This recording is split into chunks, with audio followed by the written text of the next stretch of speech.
Comment savoir si c'est nous ou si ce sont les hommes le problème en amour?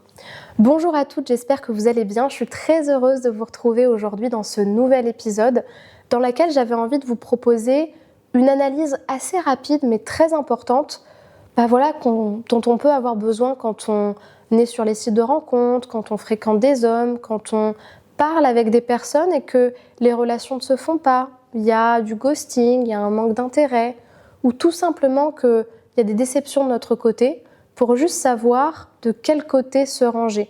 Est-ce qu'il y a quelque chose qui ne va pas en nous? Est-ce qu'il y a quelque chose à travailler, à renforcer?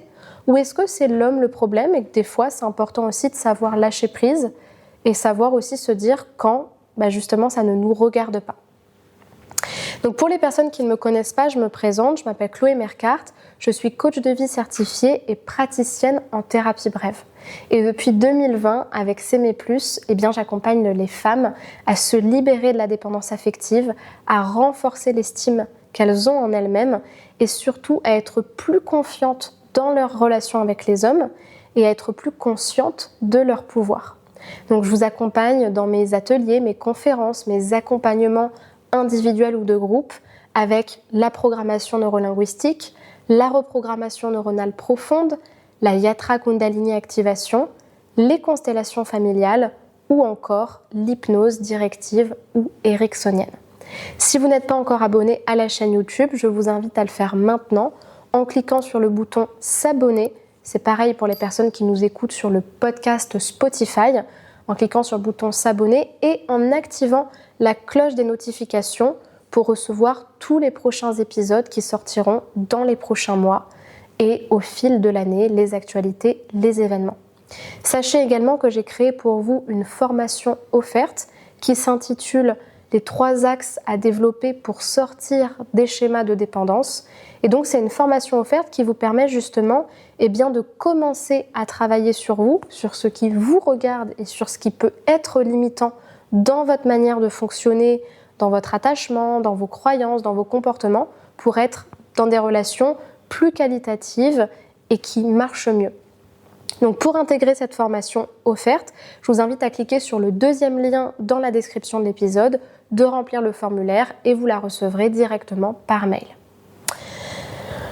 En fait, pour moi, ce qui va être utile comme critère d'évaluation pour voir est-ce que c'est l'autre le problème ou est-ce que c'est moi, ça va être en fait de regarder sincèrement, honnêtement, dans ce qui vous regarde versus dans ce qui regarde la personne. Il y a ce que vous contrôlez, ce qui vous appartient, c'est-à-dire vos comportements, vos croyances, vos ressources, votre identité, c'est-à-dire la manière dont vous vous sentez être, le rôle que vous vous donnez, la place que vous prenez, les croyances, intentions, visions que vous nourrissez, les émotions que vous avez et qui donnent certains comportements, certaines interactions. Tout ça, ce sont des choses qui vous appartiennent, y compris en fait les interprétations de votre propre passé, parce qu'on sait que ça a un impact sur les relations, votre manière de vous attacher et ce qui appartient à l'autre. Tout ne vous appartient pas. Et tout ce qui va être lié à ces comportements, à moins que ce soit réactionnel à quelque chose que vous avez fait ou dit, ça appartient à l'autre en fait. On n'est plus en maternelle en train d'essayer de changer qui que ce soit ou d'essayer de comprendre. C'est important de comprendre l'autre, d'être empathique, ça c'est une qualité très importante. Mais d'un autre côté, vous ne pouvez pas agir à la place de l'autre, vous ne pouvez pas être dans sa tête, vous ne pouvez pas le changer.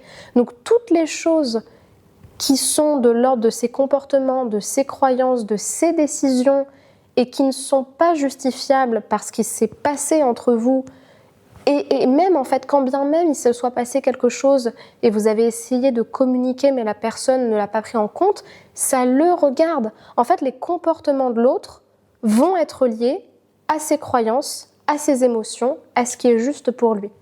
Donc, s'il s'agit de son manque d'engagement, de son incohérence, de son ghosting, de son ignorance, de sa manipulation, that's his loss. C'est sa perte, ça ne vous regarde pas. C'est pas lié à vous. Peu importe que ce soit Brad Pitt ou je ne sais qui, ça ne vous regarde pas. Et vous devez avoir, surtout en étant célibataire, dans un monde de fous où tout va vite et finalement il y a plein de rencontres mais il y a peu de rencontres qualitatives, où les gens sont tellement en train de matcher tout sur leur téléphone qui bloquent à la moindre respiration ou je ne sais quoi, vous devez avoir ce truc de aussi se préserver soi-même et savoir se déresponsabiliser de ce qui ne vous regarde pas. Je t'ai expliqué les choses, j'ai été gentille avec toi, j'ai été dans l'échange avec toi, j'ai fait tout ce qu'il fallait, tout était clean en moi. Si tu ne vois pas l'intérêt à l'intérieur de moi, si tu me ghostes à la moindre incompréhension, ça te regarde, c'est ton comportement, c'est ta fréquence vibratoire, c'est ta réalité, ce sont tes rencontres, tes conséquences, tes choix.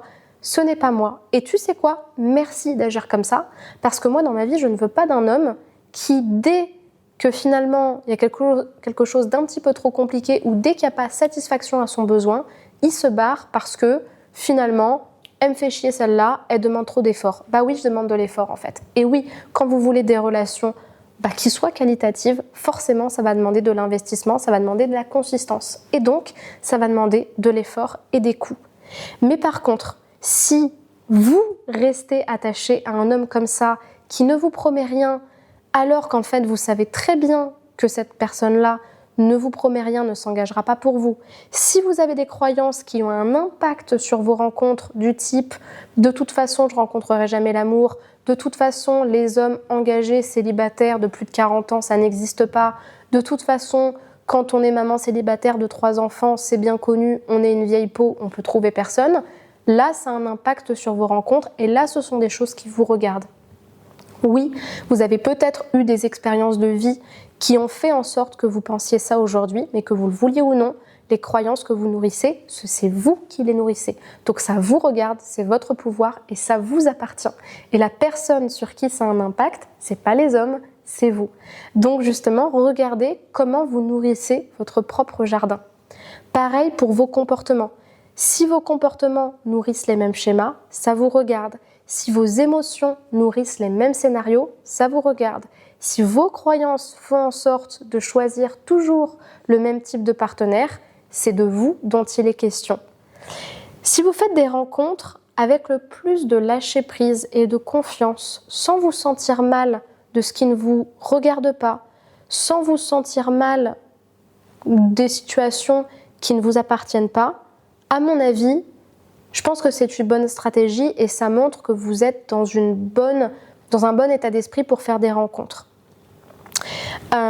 Mais si par exemple, à l'inverse, vous êtes au contraire esclave de vos rencontres ou que vous développez des attentes malsaines, démesurées envers les hommes par peur d'être seul, là, il y a quelque chose qu'il faut travailler.